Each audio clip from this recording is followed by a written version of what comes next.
Hello, this is Alan Pham. Today is October the 17th. It's a Friday. Right now it's probably almost 5 o'clock p.m. Okay. The weather today is very gloomy in Minnesota. It's getting colder. I have to have a wind jacket on here. And I'm in my car or my mobile office talking. Today I want to talk about the book I'm reading. It's called Lean In. Anyway, if you don't know about the book, then you probably don't pay attention much to new books. It's kind of like a self-help, a semi-autobiography of this very powerful woman who works for Facebook, right? Anyway, in the book, I'm not even finished with it. I'm maybe in chapter 3 right now. And one of the best things I learned so far is this. It's called the imposter syndrome, okay? We all have this imposter syndrome. Like if we're successful, or if we are good, or if we are positive about something, we kind of always have fears. And our fears is this: like we're looking over our shoulder. Wait a minute, this shouldn't be happening to me. Someone gonna come along very soon and find out that this is not the real me, the successful me, the good me, or the kind me, or the great me. But they will find out that I'm an imposter. I'm not this good. I'm not this wonderful. I'm not this talented. And they're going to expose me as an imposter. So we all have that fear. And when we do things good, we still doubt ourselves, okay? Every one of us, okay?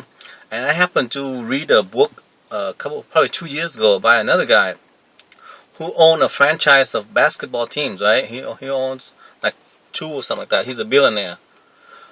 And in his book, he also mentioned that too, you know. He always been looking around over his shoulder, kind of like wondering, when is someone going to come crashing into the room and expose him that he's a fraud, that this good life should not be happening to him, that he's, you know, the owner of a basketball team and he goes to football games and other games venues and he would have his own box, that he's that successful, you know. He pays probably $1 million or $2 million per year to have these box that are, you know, you have all the amenities and service, and you just watch with the best people in the world, you know, at the sport games. And so he's very powerful, but inside he still feel that. And back then he didn't mention about this imposter syndrome, but in this book it mentioned it, and I go, holy cow, I have the same insecurity, right? Here I am, a peasant. I grew up a peasant in Vietnam. My environment back then was surrounded by shit, you know, cow dungs, human feces and all that, because we live in farm life, right? We're peasant. We have a hole in the ground as a toilet, so when we go and shit, we would look down and there would be all these maggots and worms and shit, and it stinks up high to heaven.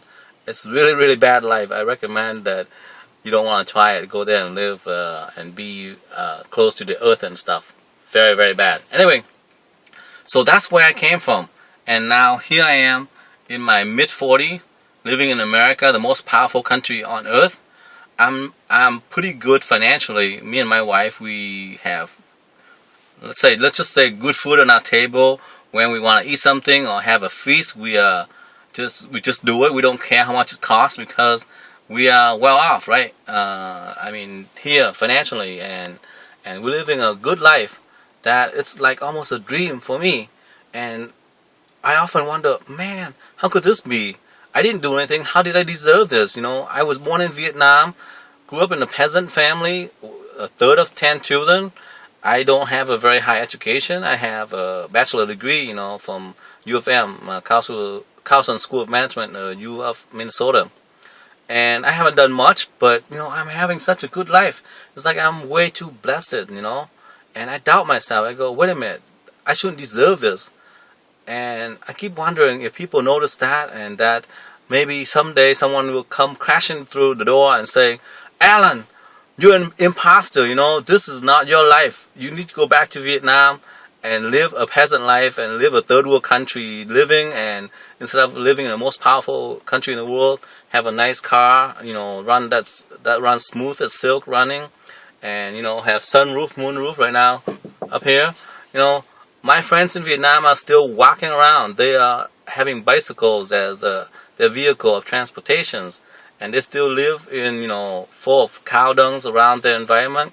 Every time it rains and flooded a little bit, the cow and the feces of human waste and pigs, when they have each family, a farmer would have a pig or two to raise and slaughter and then sell off, and all those things would stings up and then kind of like creeps up to your yard, and you live with it.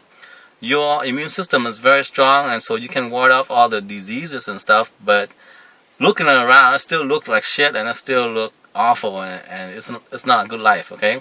So in the back of my mind, how rich people, they always still remember how poor they were and how hungry they were. I still remember those bad times. I had nights when I go to bed hungry, and I knew my family didn't have food the next day, and then God provided, and that was a good thing, because a lot of days we don't have food on our tables, and we didn't know where it was coming from.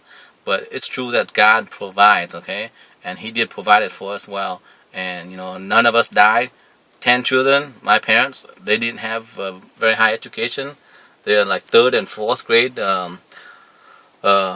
education, and so just working man and laborer and peasant, and don't have anything, looking forward to the future. And here we are in America. We gather together, and each one of us drive the latest car, kind of like 1 or 2 year old, and basically we're living very well off right now.